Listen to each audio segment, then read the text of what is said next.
ఈ పిల్లోడికి కొంచెం లోన బాధ అనిపిస్తుంది. తమ్ముడు అని పిల్లోడు అన్నాను నేను, తమ్ముడాడు. ఈ పిల్లవానికి ఇంకేముంది, పెంచుటకు నేను హిబ్రీ స్త్రీలలో ఒక దాదిని. ఎవరామే?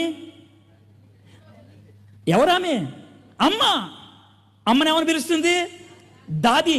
ఇదంతా ఏంటి? ప్రాక్టీస్. ఎవరిచ్చారు ప్రాక్టీస్?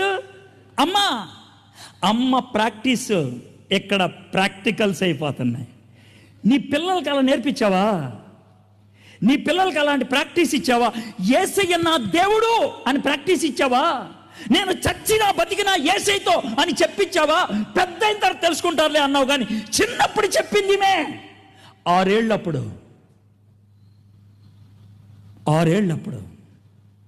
సువార్త ఎప్పుడో చెప్దాం, భక్తి ఎప్పుడో నేర్పిద్దాం, కుదరదు. 6 ఏళ్ళు ఎప్పుడు అయిపోయింది అక్కడ.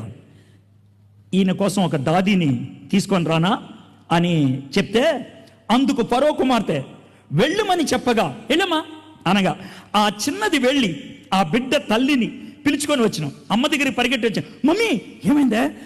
మమ్మీ నువ్వు అన్నట్లే జరిగింది. ఏం జరిగింది? నువ్వు పెట్టావు కదా, అట్లా పెట్టిన తర్వాత నువ్వు వెళ్ళిపోతున్నావు, నాకు బాధ అనిపించింది మమ్మీ. తమ్ముడిని ముద్దు పెట్టుకొని ఆ బొట్లో పెట్టి ఆ నైల్ దగ్గర పెట్టి అటు ఇటు చూసి వెళ్ళిపోయావు కదా నువ్వు. నేనేమో నాకేం తెలియదు అన్నట్లు అలా చూస్తున్నాను, కానీ అట్లా చూస్తున్నా. ఏమైంది? ఈలోగా ఫరో కుమార్తె వచ్చింది. అమ్మ ఫరో కుమార్తె వచ్చిందా? టెన్షన్ పడదు మమ్మీ. ఫరో కుమార్తె వచ్చింది, వచ్చేటప్పుడు గోక్కుంటూ వచ్చింది, ఆమెకు బాగా దురద పెడుతున్నట్టుంది. వచ్చింది అప్పుడే మమ్మీ కరెక్ట్గా తమ్ముడు ఏడ్చాడు. ఏమైంది? అప్పుడు పట్టమన్నది. చూసింది మమ్మీ. తమ్ముడిని చూసిన తర్వాత పేక పిసికేస్తుందేమో అనుకున్నాను. ఎవడి బాబు అని అరుస్తుందేమో అనుకున్నాను. అలా అనలేదు మమ్మీ. చూసింది, ముద్దుకున్నాడు బాబు అని అన్నది. నాకు భలే హ్యాపీ అనిపించి పరిగెట్టుకుంటే వెళ్ళిపోయి తమ్ముడు అని చెప్పేసా. లేదు మమ్మీ, జాగ్రత్తగా ఆలోచించా. ఈ బాబు కోసం, ఈ పిల్లోడి కోసం మమ్మీని తీసుకొస్తా. మమ్మీ అనలా, ఒక దాదిని తీసుకురానా, ఒక దాదిని. చాలామంది మగ పిల్లల్ని కన్నవాళ్ళు పిల్లలు నైల్ నదిలో పడేశారు. వాళ్ళు పాలు ఇవ్వగలరు, కానీ పిల్లలు లేరు కదా. అలాంటి మమ్మీని ఒక దాన్ని తీసుకురానా అని అన్నా. అంటే తీసుకురామంది మమ్మీ. అవునా ప్రభువా, నీకు ఎంత వదరా అంటే, మమ్మీ ఏంటమ్మా మరీ ఎమోషనల్ అవ్వద్దు. ఆవిడకి వెళ్ళిన తర్వాత కూతురు అమ్మకి నేర్పిస్తుంది. ఇప్పుడు నువ్వు అక్కడికి వెళ్ళిపోయి తమ్ముడు చూడంగా నువ్వు ఏడ్ చేసావు అనుకో, గేమంతా పోద్ది. గుండె నిబ్బరం చేసుకోవాలి మమ్మీ, ధైర్యం కొట్టాలి మమ్మీ. నువ్వు మమ్మీ జాగ్రత్త, అంతా ఇప్పుడు నీ చేతుల్లో ఉంది. నాది అయిపోయింది, నా పార్టీ నీ చేతే. నువ్వు వెళ్ళాలి, ధైర్యంగా నిలబడాలి. ఎలా ఉండాలి సార్? ఈ బాబు కోసం పాలిచ్చి పెంచుకుంటావా అని అడగాల. కూతురు అమ్మకి నేర్పిస్తుంది. వా, తల్లి వెళ్ళింది. అందుకు ఫరో కుమార్తె వెళ్ళమని చెప్పగా ఆ చిన్నది వెళ్ళి ఆ బిడ్డ తల్లిని పిలుచుకొని వచ్చాను. ఫరో కుమార్తె ఆమెతో, ఈ బిడ్డను తీసుకొని పోయి నా కొరకు వానికి పాలిచ్చి పెంచుము, నేను నీకు జీతం ఇచ్చేదనని చెప్పగా ఆ స్త్రీ బిడ్డను తీసుకొని పోయి పాలిచ్చి పెంచను. అమ్మాయి, నువ్వు పాలు ఇవ్వగలవంట కదా? అవునండి, 3 నెలల క్రితం కన్నాను, నేను పాలు ఇవ్వగలను. తీసుకెళ్ళి బాబుని. బాగున్నాడా బాబు? బాగున్నాడండి బాబు, తీసుకెళ్ళండి అని అలా 2 అడుగులు. అమ్మాయి ఏమండి, మరి బాబుని పెంచాలంటే నీకెంత ఇమ్మంటావు? ఏమొద్దంటే ఏమనుకుంటారో, ఎక్కువడితే ఏమనుకుంటారో. అమ్మగారు మీరు ఎంత ఇస్తే అంత, సర్లే నెలకు ఒక 5,000 ఇస్తాను, బాగా పెంచాలా. అలే అమ్మగారు. కంటికి రెప్పలా కాసుకోవాలి. అలే అమ్మగారు. మీ కొడుకుని పెంచినాడు పెంచాలా. అలాగే అమ్మగారు. ఎమోషన్లో బయటకు వచ్చేస్తుందేమో, ఊహించుకుంటూ చెప్తున్నాను నేను. జాగ్రత్త. బాబుని తీసుకొని అంత దూరం వెళ్ళి వెనక్కి తిరిగి ఫరో కనబడిపోతే గట్టిగా ముద్దుకొని ప్రభు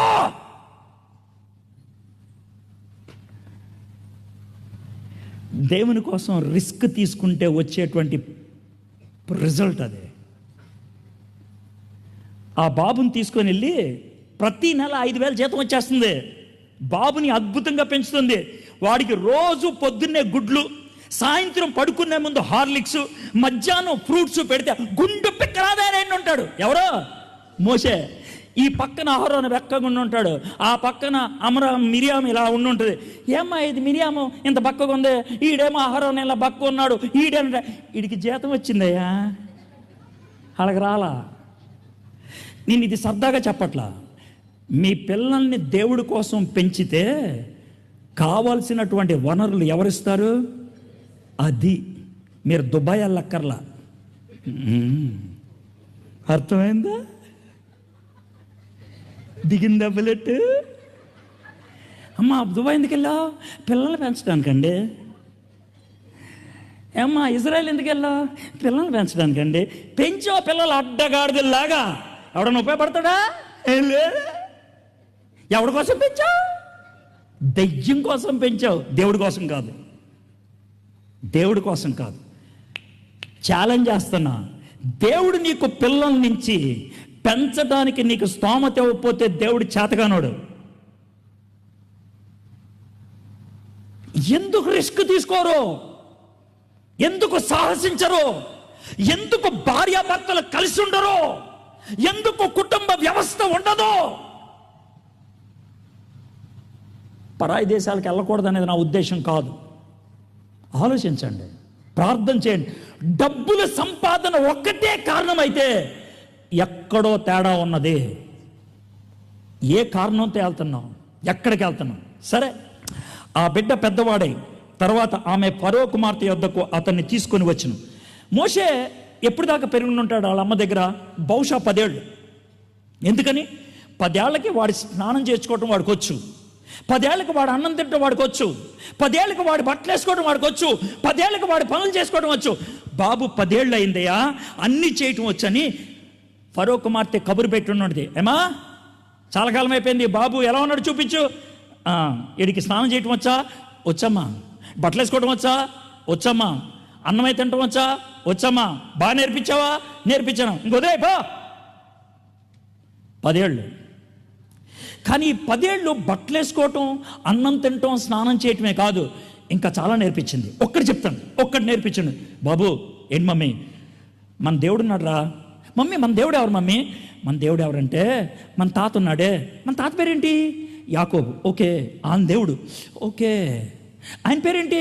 మా తాత వాళ్ళ నాన్న ఉన్నాడే ఇస్సాకు, ఆయన దేవుడు. ఆయన పేరేంటి? మన ఇస్సాకు వాళ్ళ నాన్న ఉన్నాడే అంటే యాకోబు వాళ్ళ తాత అబ్రహాము వాళ్ళ దేవుడు.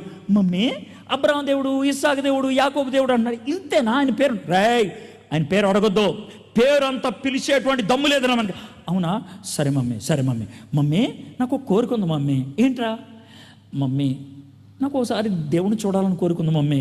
చచ్చిపోతావు, దేవుని చూద్దామని కూడా చచ్చిపోతావు, కళ్ళు పోతాయి. అవునా మమ్మీ? సరే సరే అడగను. ఇది ఎప్పుడు చెప్పింది? 10 ఏళ్ళప్పుడు. 10 ఏళ్ళప్పుడు. 70 ఏళ్ళ తర్వాత మోషేకి 80 ఏళ్ళు వచ్చినప్పుడు మండుచుదన పొదలోంచి దేవుడు మాట్లాడుతూ, నేను అబ్రహాం దేవుణ్ణి, ఇస్సాకు దేవుణ్ణి, యాకోబు దేవుణ్ణి అనంగానే 3వ అధ్యాయం 6వ వచనం. ఇదే 3వ అధ్యాయం 6వ వచనం. దేవుడు ఎప్పుడైతే నేను అబ్రహాము దేవుణ్ణి, యాకోబు దేవుణ్ణి, ఇస్సాకు దేవుణ్ణి అన్నాడో వెంటనే గుడ్డ కప్పేసుకొని తల తిప్పేసుకొని అని అన్నాడు. ఎందుకో తెలుసా?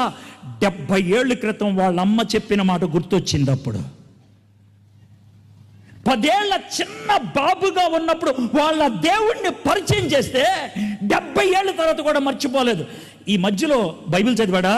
ఈ మధ్యలో అబ్రహాం దేవుడి గురించి ఎవరన్నా మాట్లాడారా? ఈ మధ్యలో హిబ్రీల దేవుడి గురించి ఎవరన్నా మాట్లాడారు? ఎప్పుడు మాట్లాడలా. చిన్నప్పుడు పిల్లలకి నేర్పిస్తే చచ్చిపోయేదాకా వదలరు వాళ్ళు. 10 వచనాలు నేను మొదలుపెట్టి గంట అయింది. ఈ స్థాయిలో 25 వచనాలు చెప్తే ఎంతసేపు పట్టుద్దో పట్టింది, చాలా టైం పట్టుద్ది. అందుకనే టకటకా చెప్పుకుంటూ వెళ్ళిపోతానే. ఎక్కడి నుంచి 11వ వచనం. ఆ దినముల్లో మోషే పెద్దోడై 10వ వచనానికి 11వ వచనానికి మధ్యన 30 ఏళ్ళు ఉన్నాయి.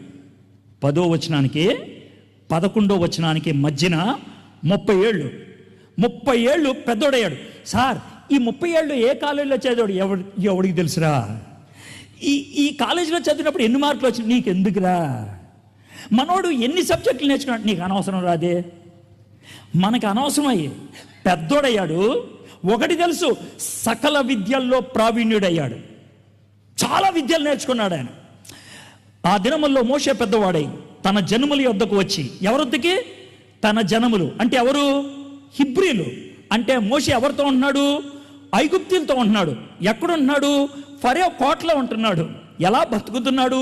రాజకుమారుడిగా బతుకుతున్నాడు. టీవీగా, హాయిగా, సరదాగా రాజకుమారుడిగా బతుకుతూ తనకి ఎవరి మీద మనసు పడింది? తన ప్రజల మీద. గుర్తుపెట్టుకో, దేవుని చేత ఏర్పాటు కలిగినటువంటి వ్యక్తికి భారం లోన్ నుంచి పుట్టుకొస్తుంది. భారం పరిస్థితులను బట్టి వస్తుంది. అంతే. తన జనముల యొద్దకు పోయి వారి భారములను చూచెను. అప్పుడు అతడు తన జనములలో ఒక హిబ్రీని ఒక ఐగుప్తీయుడు కొట్టగా చూచెను. అతడు ఇటు అటు తిరుగు చూచి ఎవ్వడునూ లేకపోగా ఆ ఐగుప్తీయుని చంపి ఇసుకలో వాణ్ణి కప్పి పెట్టాను. అంటే ఏం చేసి ఉంటాడు? ఒక హిబ్రీయుడు ఒక ఐగుప్తీయుడు అన్యాయంగా హిబ్రీని ఏడిపిస్తుంటే చూసిండుంటాడు. రాయ్ అని దగ్గరికి వచ్చి ఇలాగ షర్టు పట్టుకుని ఎటు చూసే ఒక్క దెబ్బ కొడతాడు, చచ్చిపోయాడు. 1 షాట్ చచ్చిపోయాడు. కిక్ బాక్సింగ్ వచ్చా ఆయనకి? కరాటే వచ్చా? జూడో వచ్చా? బ్లాక్ బెల్ట్ ఉందా? తెలియదు నాకు. అటు ఇటు చూసి ఎవ్వరు లేరని కొడితే చచ్చిపోయాడు. గబగబా ఇసుకతో పాతి పెట్టేసి ఎవరిని చూడలేదని వెళ్ళిపోయాడు. That is Moses. బైబిల్ చెప్తుంది ఇది. ఉన్నట్లుగా చదివా అంతే. మోషే గొప్ప శక్తి కలిగిన వాడు, మోషే కనికరము కలిగిన వాడు, మోషే భారము కలిగిన వాడు, మోషే తన ప్రజల పట్ల ప్రేమ కలిగిన వాడు. ఇవన్నీ అర్థమవుతున్నాయి నాకు. నీకు ఎవరి మీద భారం ఉంది, ఎవరి మీద లేదంటే నువ్వు మనిషివా, ఎద్దువా? నాకు ఏ భారం లేదు సార్ అంటే మనిషో ఎద్దా? సార్ నాకు ఒకటే భారం, రేపొద్దున ఏం తినాలా అని. నవ్వుతున్నారండి, మీకు అర్థమైందిగా? అది విషయం. ఏదో ఒక భారం ఉండి సావాలా మనిషి అన్నాక. సరే, ఇక 13వ వచనం నుంచి. మర్నాడు అతడు బయట నడిచి వెళుచుండగా హిబ్రీలైన మనుషులిద్దరూ పోట్లాడుచుండ్రి. అప్పుడు అతడు అన్యాయం చేసిన వాడిని చూసి, నువ్వేలా నీ పొరుగు వాడిని కొట్టుచున్నావని అడగగా, అతడు, మా మీద నిన్ను అధికారినిగా తీర్పరినిగాను నియమించిన వాడెవడు? నీవు ఆ ఐగుప్తిని చంపినట్లు నన్ను చంపవాలని అనుకొనుచున్నావా అనను. నిన్న అటు చూసా ఇటు చూసా ఎవరు లేడు అనుకున్నా. వీడికి ఎలా తెలిసిందప్పా? వీడికి ఎవరు చెప్పారు?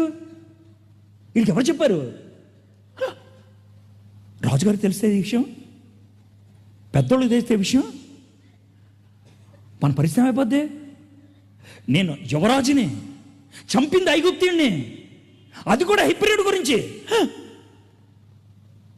భయపడిపోయాడు. నెక్స్ట్ చూడండి.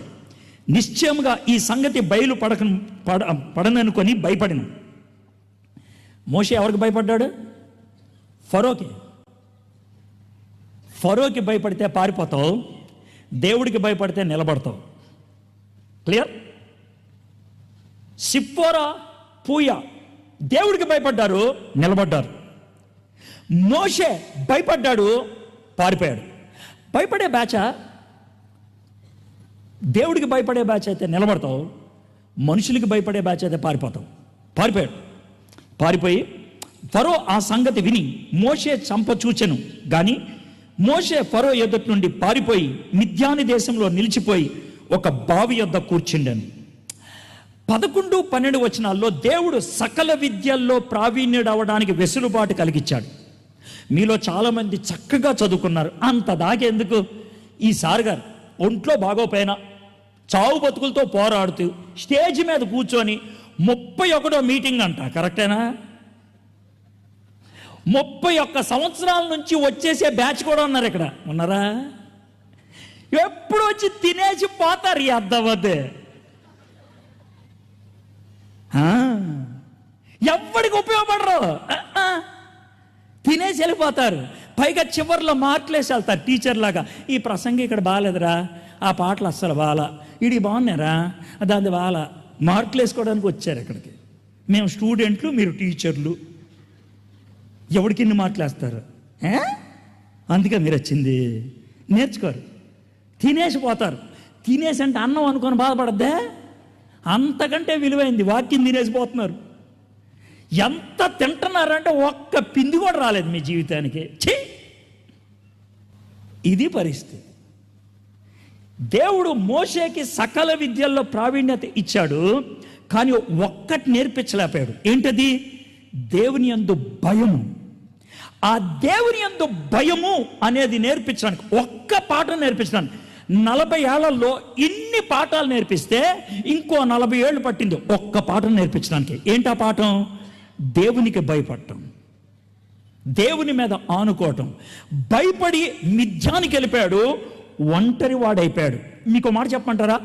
అందరి మధ్యన నేర్చుకున్నాడు మోషే 40 పాఠాలు. ఎవ్వరు లేనప్పుడు నేర్చుకున్నాడు ఒకటే పాఠం, దేవునికి భయపడటం.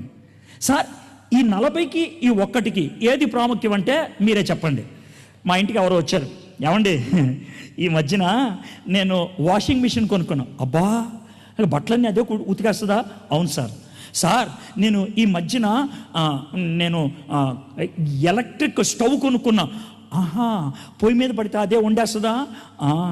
నేను ఎలక్ట్రిక్ రైస్ కుక్కర్ కొనేసుకున్నా. అంటే ఏం చేస్తుంది?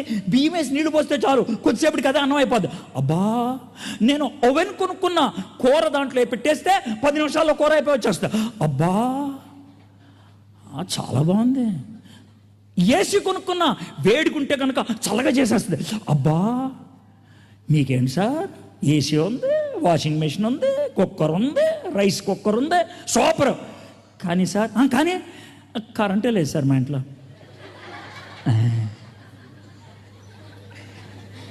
ఎలా ఉంది? అది విషయం. మోషే సకల విద్యలు నేర్చుకున్నాడు, కరెంట్ లేదు. ఆ కరెంట్ కనెక్షన్ కోసం దేవుడు అందరం తీసుకెళ్ళాడు. అందుకే మిమ్మల్ని బతిమలాడుతున్నాను, దేవునితో ఒంటరిగా కొద్దిసేపు అయినా గడిపితే కరెంట్ వస్తుంది, ఛార్జింగ్ అవుతుంది. లైఫ్ ఛార్జింగ్ అవ్వకపోతే ఏం మాట్లాడతావు ఎవరితోనైనా? లైఫ్ ఛార్జింగ్ కాకపోతే ఏం వెలుగుతావు నువ్వు? ఒంటరిగా ఉంటే ఛార్జింగ్ అవుతావు, ప్రజల మధ్యన ఉంటే నేర్చుకుంటావు. సరే, మోషే మిద్యాను వెళ్ళిపోయాడు. అయితే ఏమైందో చూద్దాం. మిద్యాను యాజకునికి 7 కుమార్తెలు ఉండేవి. వారు వచ్చి తమ తండ్రి మందను పెట్టుటకు నీళ్లు చేది తొట్లను నింపుచుండగా మంద కాపర్లు వచ్చి వారిని తోలివేసిరి. అప్పుడు మోషే లేచి వారికి సహాయం చేసి మందకు నీళ్లు పెట్టాను.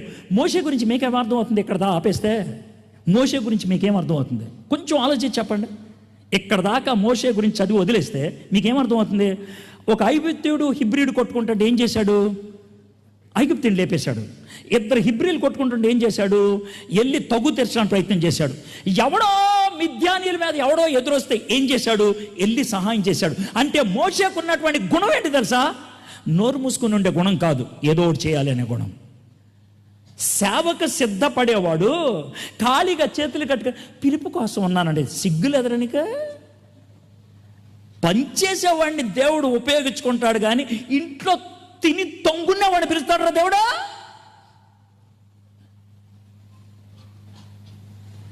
బైబిల్లో ఖాళీగా ఉన్నవాడిని ఎప్పుడైనా దేవుడు ఎక్కడైనా పిలిచాడా? మోషే మందను కాస్తుంటే పిలిచాడు, దావీదు గొర్రెలు కాస్తుంటే పిలిచాడు, గిద్యోను గోధుమలు బాగు చేసుకుంటే పిలిచాడు, మత్తయి సుంకము తీసుకుంటుంటే పిలిచాడు, పౌలు శత్రుల్ని చంపుతుంటే పిలిచాడు. పని చేసేవాడిని పిలుస్తాడు దేవుడు, తిని తొంగునేవాడిని కాదు. షాప్కి వెళ్ళావు, ₹2 పెన్ను తీసుకున్నావు. పెన్ను కొనుక్కోగానే ఏం చేస్తావు? రాస్తుందా లేదా చూస్తావు. రాస్తే తీసుకెళ్తావు, రాయిపోతే ఏం చేస్తావు? పడేస్తావు. రాయిని పెన్నుని తీసుకెళ్ళి రాసేటట్లు చేస్తా అనే సింగినాదం దేవుడు ఏం చెప్పడం.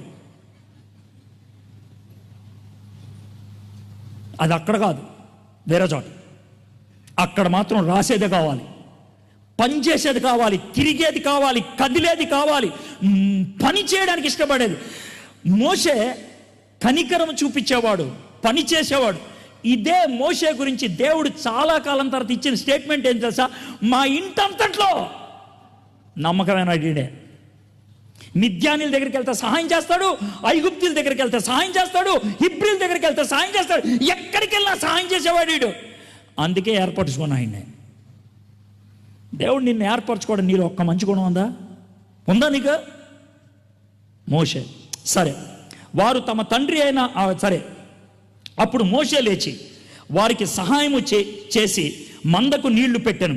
అంటే ఏం చేసి ఉంటాడు? మందకు నీళ్లు పెట్టాడంటే ఈ 7 అమ్మాయిలు ఇలా చేతులు కట్టుకొని ఉండి, అమ్మా మీరు అక్కడ ఉండండి అని 2 బకెట్లతో ఇలా నీళ్లు మోసుకొచ్చేస్తూ ఉంటే అమ్మాయిలు అలా చూస్తూ ఉండుంటారు. ఎవరిని? మనోడినే, హీరో. 40 years మనోడు, యంగ్, 40 years యంగ్ బాయ్ గోతులోకి దిగి నీళ్లు మోసుకొచ్చి ఇలా తీసుకొస్తుంటే ఒక్క షాట్తో శత్రువులందరూ పడేస్తే హీరో గుర్తొచ్చి ఉంటాడు. అలాగే ఇంటికి వెళ్తే ఏమంది? వారు తమ తండ్రి అయిన రెగూయేలు వద్దకు వచ్చినప్పుడు, రెగూయేలు ఏమో వాళ్ళ నాన్న పేరు, ఇత్రో ఏమో వాళ్ళ నాన్నకి ఇచ్చిన బిరుదు పేరు. ఇత్రో అంటే ఎక్సలెంట్. గవర్నర్ని పిలిచేటప్పుడు యువర్ ఎక్సలెన్సీ అంటారు. ఇత్రో అంటే ఎక్సలెంట్. ఆయన పేరు రెగూయేల్.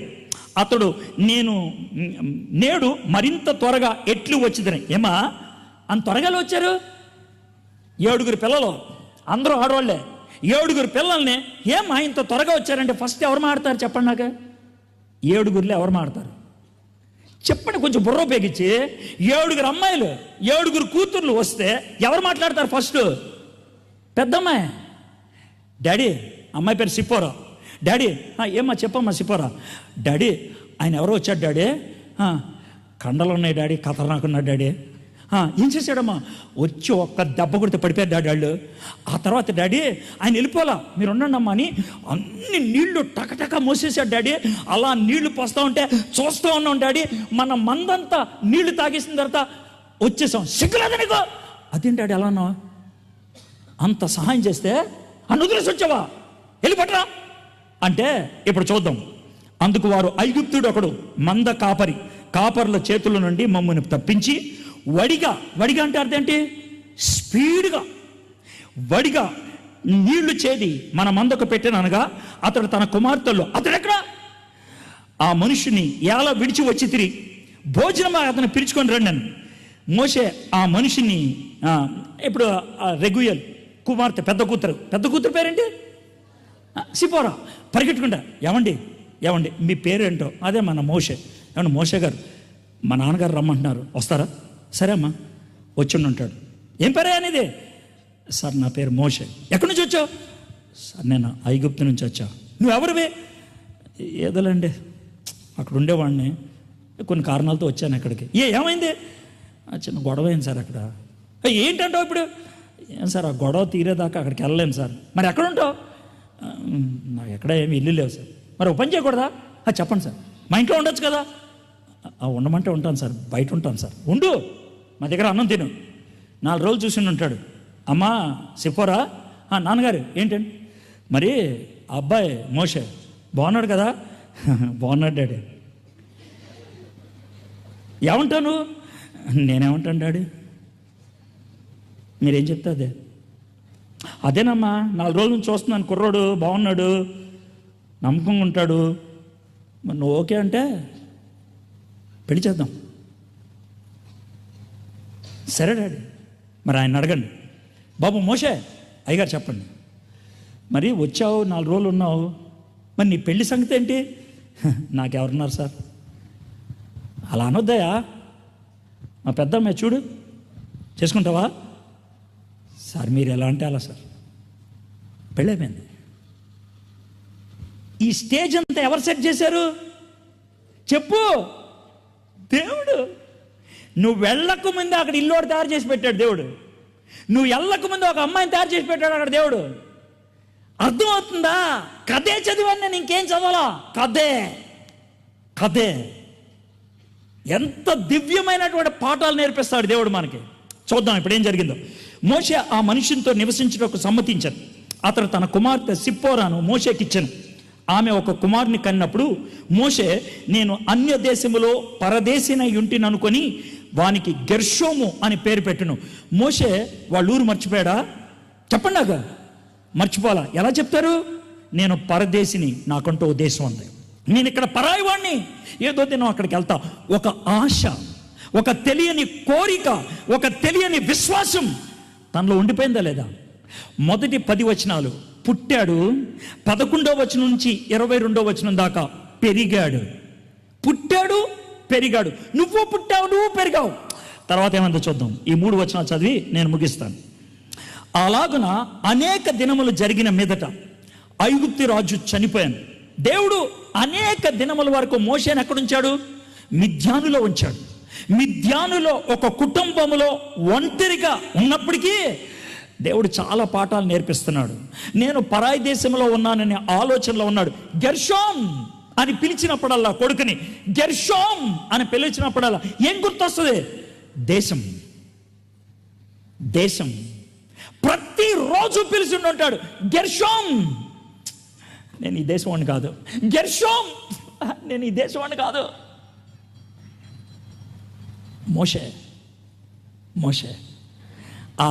ఆ యొక్క ఆలోచనలో సతమతం అవుతుంటే, ఇశ్రాయేలీయులు తాము చేస్తున్న వెట్టి పనులు బట్టి నిట్టూర్పులు విడుచుచు మొరపెట్టుచుండగా తమ వెట్టి పనులు బట్టి వారు పెట్టిన మొర దేవుని యొద్దకు చేరును. ఇక్కడ మోషే గెర్షోం అని ఏడుస్తున్నాడు, అక్కడ ఇశ్రాయేలీయులు దేవా దేవా అని ఏడుస్తున్నారు. అవన్నీ ఎక్కడికి వెళ్ళిపోయినాయి? దేవుడి దగ్గరికి. నీ బాధల్లో, నీ దుఃఖంలో గ్రూపుగా ప్రార్థన చేసినా, ఒంటరిగా ప్రార్థన చేసినా దేనిలేదు ఆ దేవుడి దగ్గరికే. ఇక్కడ మోషే ఒంటరిగా ప్రార్థన చేశాడు, ఇశ్రాయేలీయులు గుంపుగా ఏడ్చారు. అందరిది వెళ్ళింది దేవుని దగ్గరికి. దేవుడు ఏం చేశాడు? కాగా దేవుడు వారి మూలుగులు విని, దేవుడు నా మూలుగు వింటాడా? వింటాడు. ఎవరు మూలుగైనా వింటాడా? వింటాడు. ఎక్కడి నుంచి ప్రార్థన చేసినా వింటాడా? వింటాడు. ఐగుప్తు నుంచి ప్రార్థన చేస్తే విన్నాడు, మిద్యాను నుంచి ప్రార్థన చేస్తే విన్నాడు, పట్టణం నుంచి ప్రార్థన చేస్తే విన్నాడు, అరణ్యం నుంచి ప్రార్థన చేస్తే విన్నాడు. God hears. ప్రార్థన వింటాడు. నేను కొత్త విషయాలు ఏం చెప్పట్లే, అక్కడ ఉన్నాయి, కాస్త కొంచెం ఆలోచించాను అంతే. విని అబ్రహాము, ఇస్సాకు, యాకోబులతో తాను చేసిన నిబంధనను జ్ఞాపకం చేసుకున్నాడు. వీళ్ళ మొర దేవుని దగ్గరికి చేరినప్పుడు దేవుడికి గుర్తొచ్చింది ఏంటి తెలుసా? అయ్యో, వీళ్ళని అక్కడ తీసుకెళ్తానన్నాను కదా. జాగ్రత్త వినండి. నీ ప్రార్థన దేవుని యొక్క ప్రణాళికను కలిస్తే, నీ ప్రార్థన దేవుని యొక్క వాగ్దానాన్ని కలిస్తే, నీ విజ్ఞాపన దేవుని యొక్క ఆలోచనని కలిస్తే జవాబు రావటం క్షణాలే. చూద్దాం. యాకోబుతో తాను చేసిన నిబంధన జ్ఞాపకం చేసుకుని, దేవుడు ఇశ్రాయేలును చూచెను, దేవుడు వారి యందు లక్ష్యముంచెను. మొరపెడతాం ఆపేశావా? దేవుడు వినట్లేదని అనుమానించావా? దేవుడు సమాధానం ఇవ్వట్లేదని శంకించావా?